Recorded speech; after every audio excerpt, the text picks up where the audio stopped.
represent a great people, the Israelites.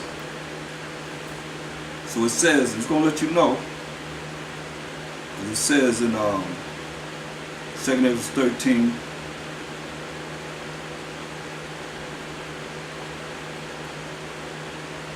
verse 6, but I beheld, and lo, he had graven himself a great mountain, and flew up upon it. But I would have seen the region or place where out the hill was graven, and I could not, because it wasn't a mountain. It was we, the 12 tribes of Israel.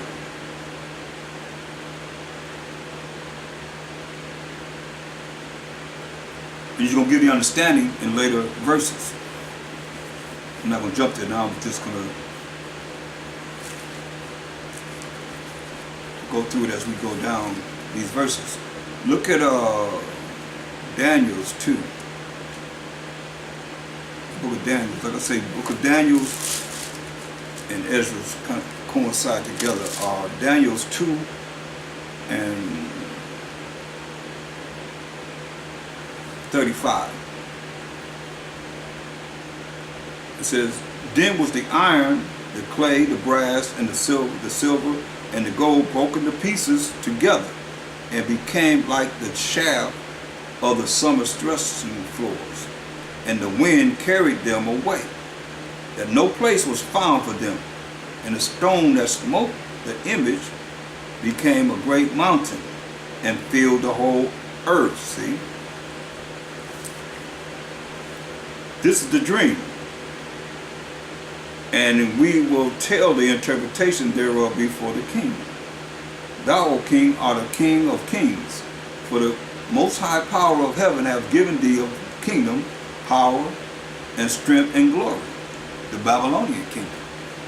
And wheresoever the children of men dwell, the beasts of the field and the fowls of the heaven hath he given into thine hand, and hath made thee ruler over them all. Thou art this head of gold. And I told you it was a statue.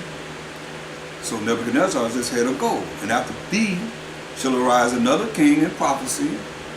Mind you, this hasn't happened yet. He's prophesying, Daniel's prophesying, letting the king know what's going to happen from this dream.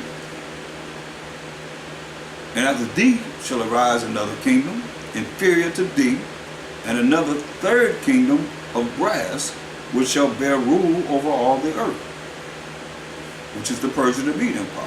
And the fourth kingdom shall be strong as iron, the Greek empire.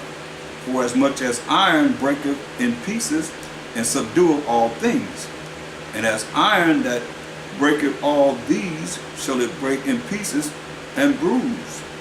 And whereas thou sawest the feet and toes, part of potter's clay and part of iron, the kingdom shall be divided.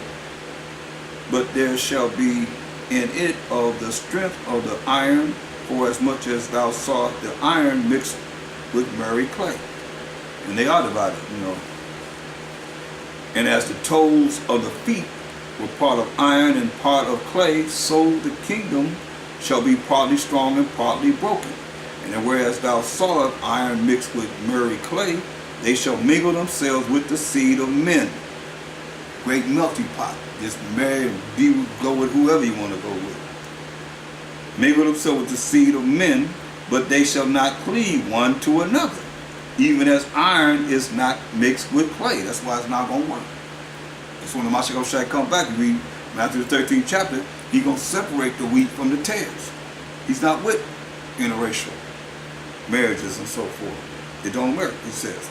And in the days of these kings shall the power of heaven set up a kingdom, which shall never be destroyed, and the kingdom shall not be left to other people, but only to the 12 tribes of Israel. But it shall break in pieces and consume all these kingdoms, and it shall stand forever. That's the kingdom that we read about, that the Most High is given to a Mashiach Yahushua.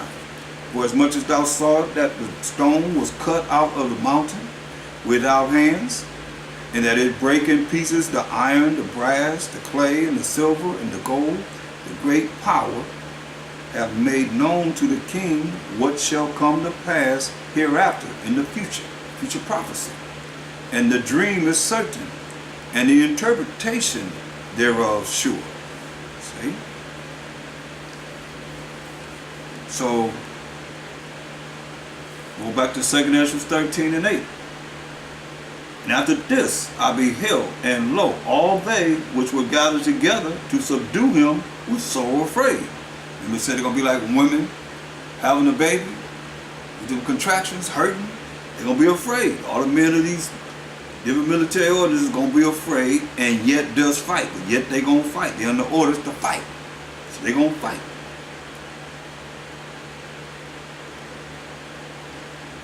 And lo, as he saw the violence of the multitude that came, he neither lifted up his hand, nor held sword, nor any instrument of war.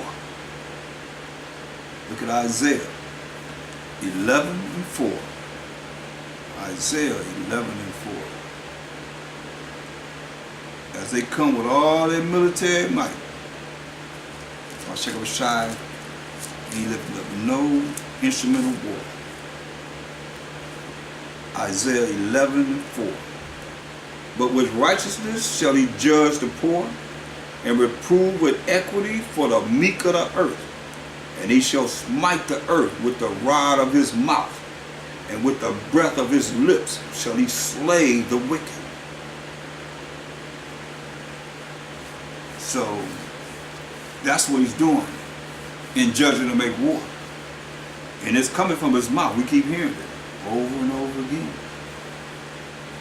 We read it in Revelation 19:11. He's coming to judge and make war according to the laws, statutes, and commandments of the Most High. This is what he's going to do.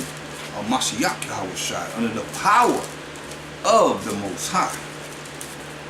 Oh yeah. Revelation 19 and 19. And I saw the beast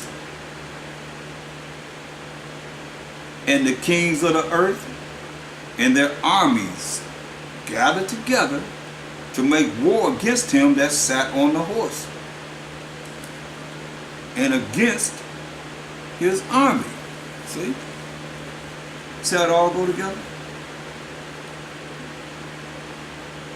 They're going to prepare like they prepare now to fight Hamashiach Yahushua. They show you that mostly all these movies.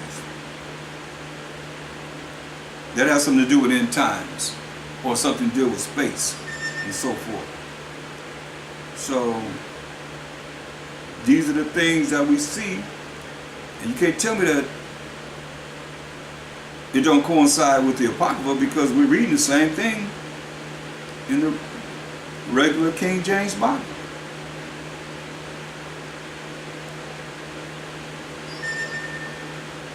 The same thing.